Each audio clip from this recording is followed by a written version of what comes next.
2월 1일 새벽입니다. 오늘 함께 살펴볼 말씀은 누가복음 10장 1절에서 16절입니다. 그 후에 주께서 따로 70인을 세우사 친히 가시려는 각 동네와 각 지역으로 둘씩 앞서 보내시며 이르시되 추수할 것은 많되 일꾼이 적으니 그러므로 추수하는 주인에게 청하여 추수할 일꾼들을 보내 주소서. 갈지어다 내가 너희를 보냄이 어린 양을 이리 가운데로 보낸과 같도다. 전대와 배낭이나 신발을 가지지 말며 이래서 아무에게도 무난하지 말며 어느 집에 들어가든지 먼저 말하되 이 집이 평안할지어다 하라. 만일 평안을 받을 사람이 거기 있으면 너희 평안이 그들에게 머물 것이요 그렇지 않으면 너에게로 돌아오리라. 그 집에 유하며 주는 것을 먹고 마시라. 일꾼이 그 삭을 받는 것이 마땅하니라. 이 집에서 저 집으로 옮기지 말라. 어느 동네에 들어가든지 너희를 영접하거든 너희 앞에 차려놓은 것을 먹고 거기 있는 병자들을 고치고 또 말하기를 하나님의 나라가 너에게 가까이 왔다 하라. 어느 동네에 들어가든지 너희를 영접하지 아니하거든 그 거리로 나와서 말하되 너희 동네에서 우리 밭에 묻은 먼지도 너에게 떨어버리노라. 그러나 하나님의 나라가 가까이 온 줄을 알라 하라. 내가 너에게 말하노니 그날의 소돔이 그 동네보다 견디기 쉬우리라. 하있을진저 고라시나 하있을진저 벳세다야 너에게 행한 모든 권능을 두로와 시돈에서 행하였더라며 그들이 벌써 베옷을 입고 제앉아 회개하였으리라. 심판때에 두로와 시돈이 너희보다 견디기 쉬우리라. 가버나움아 내가 하늘에까지 높아지겠느냐 음부에까지 낮아지리라. 너희 말을 듣는 자는 곧 내 말을 듣는 것이요 너희를 저버리는 자는 곧 나를 저버리는 것이요 나를 저버리는 자는 나 보내신 이를 저버리는 것이라 하시니라. 아멘. 누가복음을 기록한 누가는 예수님의 사역을 지역을 중심으로 갈릴리를 중심으로 일어난 사역과 갈릴리에서 예루살렘으로 향하는 여정, 그리고 예루살렘에서 일어난 사역, 이렇게 구분하여서 기록하고 있습니다. 오늘 본문은 특별히 예수님께서 이제 십자가를 지시로 갈릴리에서 예루살렘으로 향하고 계십니다. 앞서 예수님께서는 예루살렘을 향하여 올라가시기로 굳게 결심하신 뒤 사자들을 먼저 보내셨다라고 말합니다. 오늘 본문에서도 예수님은 예루살렘을 향해 가시기 앞서 먼저 사람을 세우시고 보내십니다. 10장 1절을 보니 그 후에 주께서 따로 70인을 세우셨다라고 말합니다.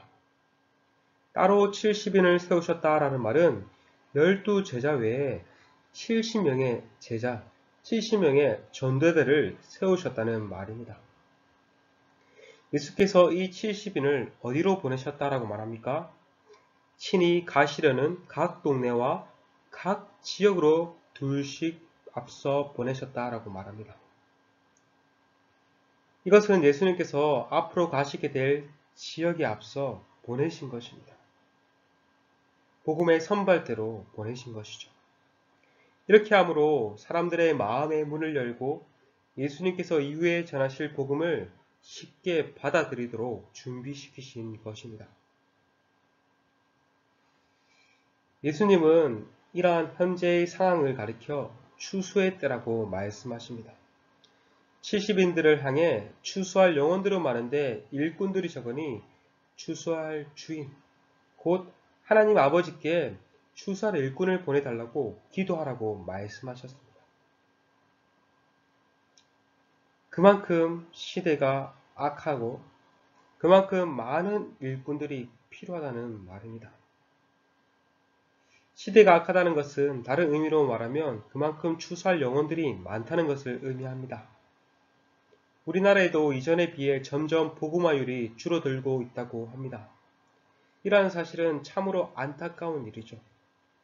그러나 예수님의 관점으로 보았을 때 이것은 안타까운 일만은 아닙니다. 복음화율이 낮아지고 있다는 것은 역으로 복음이 필요한 영혼들이 많아지고 있다는 것이기 때문입니다. 그러므로 오늘날도 우리는 추수할 일꾼들이 많이 필요한 것입니다. 여러분, 이러한 시대에 우리가 정말 복음의 참된 일꾼들이 되기를 소망합니다. 나아가 영적 추수를 기다리고 있는 많은 지역에 신실한 일꾼들을 보내어달라고 하나님 아버지께 기도하길 소망합니다. 예수님은 70 일꾼을 파송하시며 그들을 보내는 것이 마치 어린 양을 이리 가운데 보낸 것 같다라고 말씀하십니다. 이 말은 그들이 추수해야 할 밭이 결코 호락호락한 땅이 아니라는 것입니다.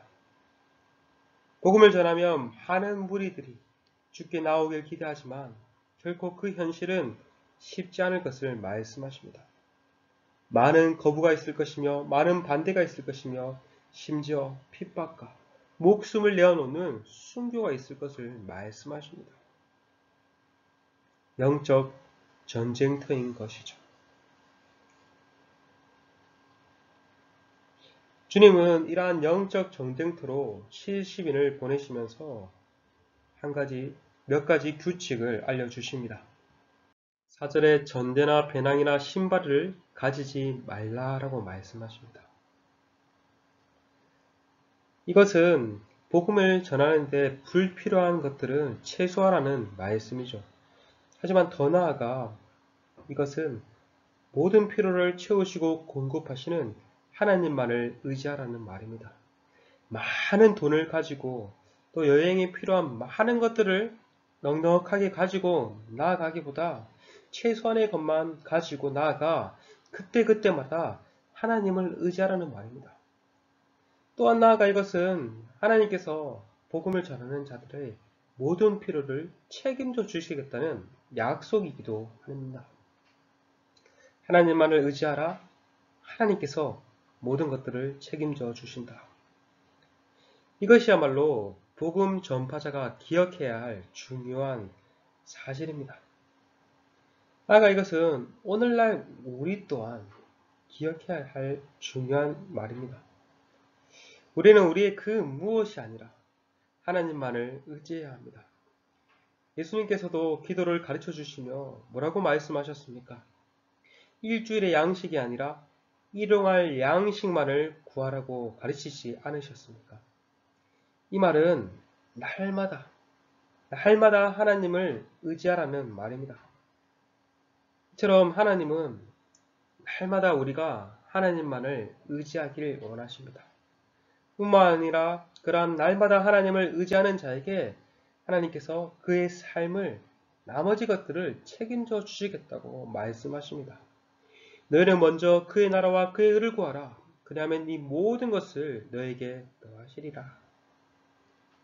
하나님의 나라와 그의 의를 구하는 삶을 가는 자를 하나님께서 말 그대로 모든 것들을 책임져 주시겠다고 말씀합니다. 이것을 믿고 나아가는 것이 참된 믿음이요, 참된 제자의 모습일 것입니다. 그리고 주님께서는 전도의 수칙을 알려주시며 길에서 아무에게도 무난하지 말라고 말씀하십니다. 이 말은 사람들에게 무난을 하느라 많은 시간을 허비하지 말고 신속하게 복음을 증가라는 말씀이십니다. 이어서 주님께서는 어느 집에 들어가든지 평안의 복음을 전하라고 말씀하십니다. 이 사람은 평안의 복음을 받을 것 같은 사람이니까 그 가정에게는 평안의 복음을 전하고, 이 사람을 보는 편이 평안의 복음을 거부할 것 같으니까 평안의 복음을 전하지 말고, 이렇게 구별해서 복음을 전하고 전하지 말고 이렇게 하지 말라고 말씀하시며, 어느 집에 들어가든지 먼저 평안의 복음을 전하라고 선포하라고 말씀하십니다.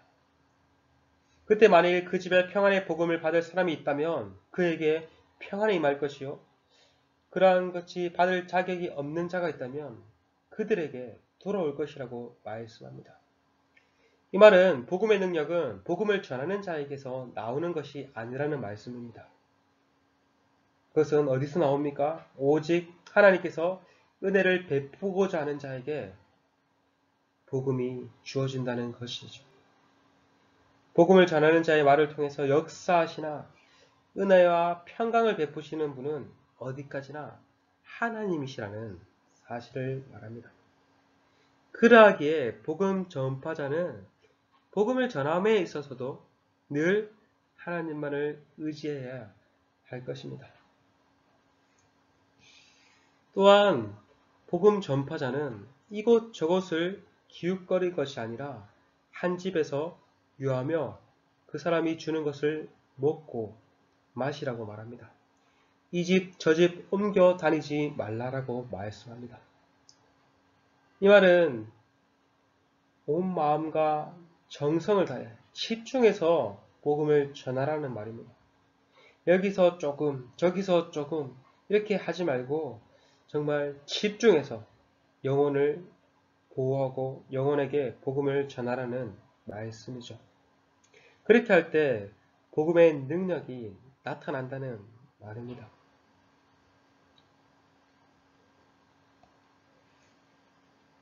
예수님께서는 또한 어느 동네에 들어가든지 너희를 영접하거든 너희 앞에 차려놓은 것을 먹고 또 거기에 있는 병자들을 고치고 또 말하기를 하나님 나라가 너에게 가까이 왔다 하라고 말씀하십니다.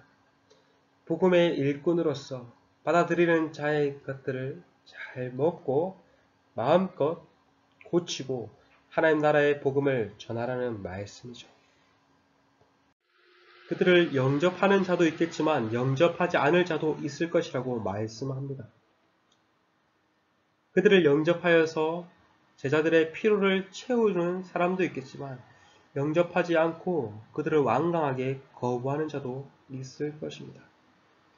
예수님은 그들을 거부하는 것은 곧 나를 거부하는 것이요 또한 나를 보내신 이인 하나님 아버지를 거부하는 것이라고 말씀하십니다. 사도행전은 이것을 잘 보여줍니다.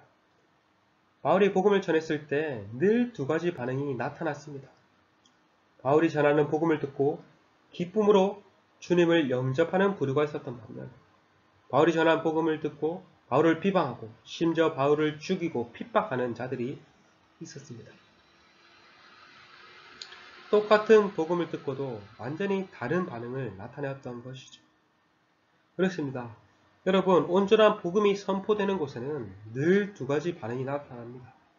그 복음을 기쁨으로 받아들이고 주를 영접하든가 아니면 그것을 완강하게 거부하든가 늘 이 두 부류가 나타나죠. 그러나 그러한 자들의 반응에 대한 결과 또한 큰 차이가 날 것입니다. 복음을 받아들이는 자에게는 평안이 임하겠지만 복음을 거부하는 자들에게 큰 심판이 임할 것이라고 말씀하십니다.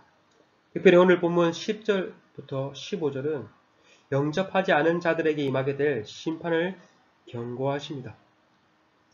그들에게 내려질 심판은 구약에 폐역하고 교만했던 대표적인 성 소돔과 두로와 시돈 땅에 내려질 심판보다 더 클 것이라고 말씀하십니다.